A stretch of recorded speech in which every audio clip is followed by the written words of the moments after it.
waan kuu xiisaa markii aan kula joogin adiga ayaan kaa fikiraa markii aan kaa fikiro waxaan doonayaa inaan kula joogo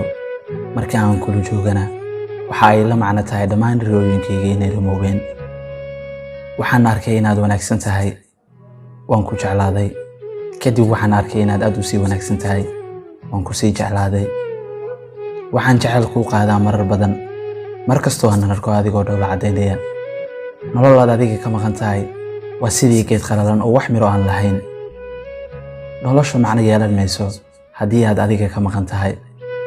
ka hor intaanan kula kulmin marnaba ma ogeyn waxa ay noloshu tahay waxaad mudan tahay dunida oo dhan balse kuma siin karo waxaan ku siin karo ayaa ah dunida wanaagsan ee dhankayga ah marka qaar adiga ayaan kaa fikiraa marka aad iga maqan tahay nafteedana waan la qoslaa balse dadku waxay moodaan inaan waalanahay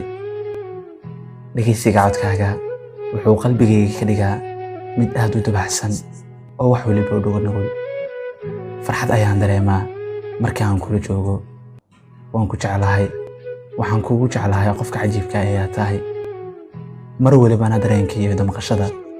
iyo naxariista aan dhamaadka lahayn waxaan isku dayay inaan noolaado la'aanta balse waan shalayay boqolaal qalbi ma qaadi karaan jacaylka xaddaafka ee aan ku qabo jacayl xaddaaf ah ayaan mar kale iyo mar waliba waan ku arko ku qaadaa haddii jeer waxaad tahay jawaabta marka uu qof weydiiyo waxa aan ka fikiro waxaad tahay qofkii dareensiiya waxa ay nolosha tahay ogsoonow nolosha haddii aadan adiga dareensiinin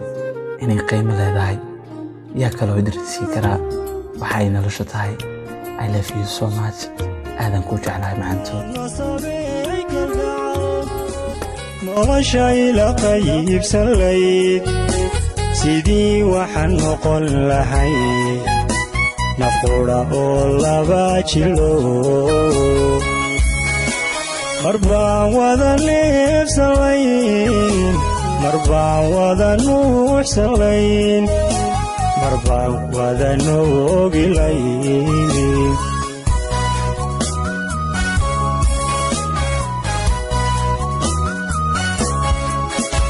marbaan wada neefsalayn marbaan wada nuuxsalayn marbaan wada noogilayn